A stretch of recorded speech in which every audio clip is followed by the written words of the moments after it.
Ayan. So, eto mga idol yung ating bagong inverter ngayon na 3 kilowatts, 24 volts, hybrid na 1 solar. So, yung SRNE natin ay nakatenga muna or nakatago muna. Ito muna ang testing natin. Ito kasi ay pinatesting ng tropa, pinahiram or parang gusto nang iwan dito. So, parang gusto niyang makipag-swap. So, wala namang problema dito sa 1 solar na inverter niya, no? Nag-upgrade lang kasi siya ng bagong inverter. So ito muna. So naging test sa wall muna yung ating solar setup mga idol, no. Gusto ko rin kasi itong ma-testing yung one solar toroidal na hybrid 24 volts 3 kilowatt. So ito mga idol yung ating ano ngayon yung display niya. Ayan. So meron siyang display na ganyan. Ito yung kanyang ano mga idol, oh. Yan yung kanyang GUI or interface, display interface. Ayan. So, dito mga idol, ang laman na ano nito, ang panel nito ay 450 watts na dalawa. So, floating tayo ngayon, wala tayong load. Ayan, oh. Makikita nyo wala tayong load ngayon mga idol. Ayan. So, yung discharge natin ay 360 milliamperes lang. Ayan, oh, yung ating 220 output. Ano lang to mga idol, CCTV, yung kanyang laman, no? Ayan. And then ito yung ating 12 volts na solar setup. Meron tayong 120 AH na baterya dyan.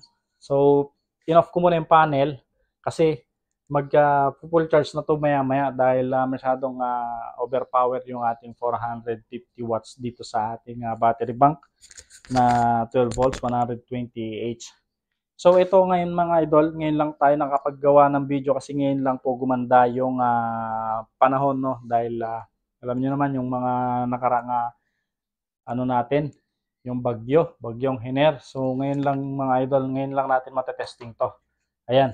So meron tayong 84 volts sa ating PV. Naka-standby yan dahil full charge naman na tayo mga idol, no. So kakargahan natin ngayon yan ng load itong ating rice cooker, no. Ayan, yan, yan.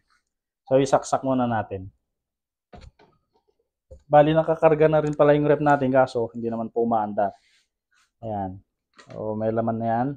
So tetestingin na natin mga idol. And then punta tayo dun. Para makita natin yung kanyang harvest. Sakto. Alas 10 na ng hapon yan.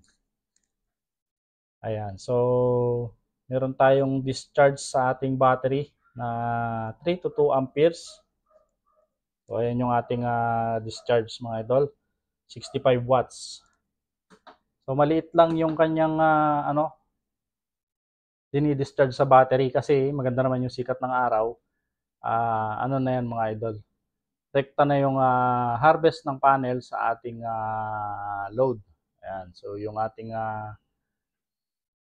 harvest ay 15 amperes. So bumaba na rin yung ating PV. Naglalaro sa 78 volts. Ayan. Ayan. So yan yung trabaho ng hybrid mga idol. Halos hindi na yan magdi-discharge sa ating battery. Tingnan nyo. 700 to 800 milliamperes na lang yung ating discharge sa ating battery. 27.5 volts. Siya nga pala, baka nagtataka kayo mga idol, yung ating battery na Sinopoly na 90Ah ay wala na po. So, dinispose ko na, hindi rin sa sira, kundi nagkaroon din kasi tayo ng pagkakataon na magkaroon ng upgrade na baterya. So, ayan, nag-upgrade na rin tayo, 24 volts, 200 AH na battery mga idol. Ayan. So, yan yung ating battery. So, full charge na rin mga idol. Ayan. So, 15 amperes. Ayan o. Oops, sorry. Nag-focus yung ating camera mga idol. Ayan. So, 16 amperes yung harvest ng ating panel. Rekta na yan sa ating load. So, yung battery natin, wala. Hindi nagdi-discharge. Milliamperes lang mga idol. Yung kanyang discharge. So, ano pa ba? So, yung plano natin, nalalagyan natin ng separate na MPPT dito sa ating solar setup. lalagyan pa rin natin mga idol. Pero ito na muna yung ating gagamitin na inverter, no? 1 solar toroidal to 4 volts 3 kilowatt muna yung ating gagamitin.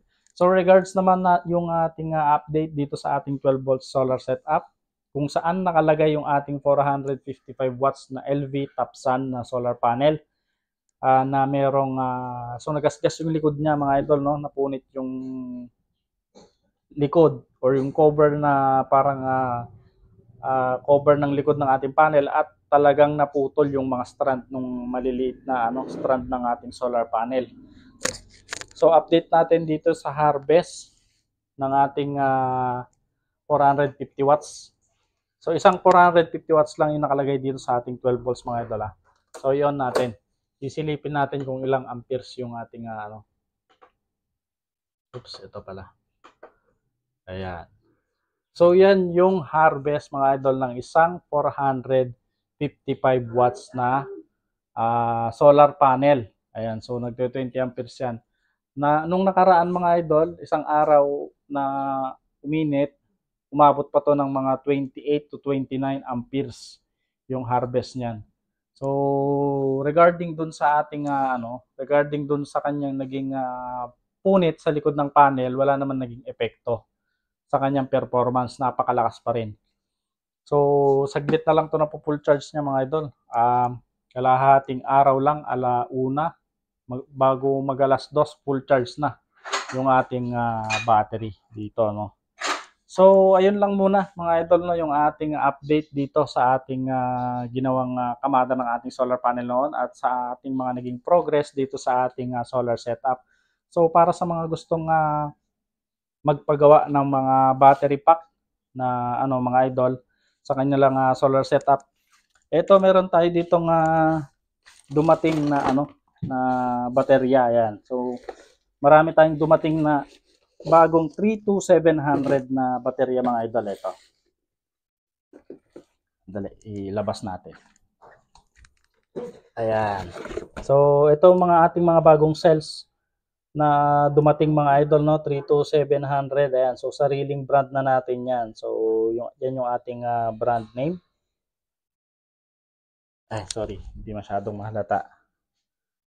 Ayan yung ating brand name mga idol, GL Pro 32700, true rated 6AH 3.2 volts at syempre manufactured date 2024/7/23. Ayan, so napakasariwa niyan mga idol, brand yung brand niya yan. So sa mga gustong umorder mga idol, mag private message lang kayo sa aking FB page, no. So doon niyo lang ako private message, wala nang iba mga idol. Okay? So yun lang mga idol, abangan nyo yung ating next video. Ito, regarding dito sa ating battery pack na to na ginawa. So gagawan din natin to ng tutorial para sa ating mga ka-DIY. Baka magkaroon kayo ng chance na makachamba ng ganitong klaseng battery, no. So ito ay talagang pure DIY itong battery na to. Abangan niyo yung ating next video mga idol. So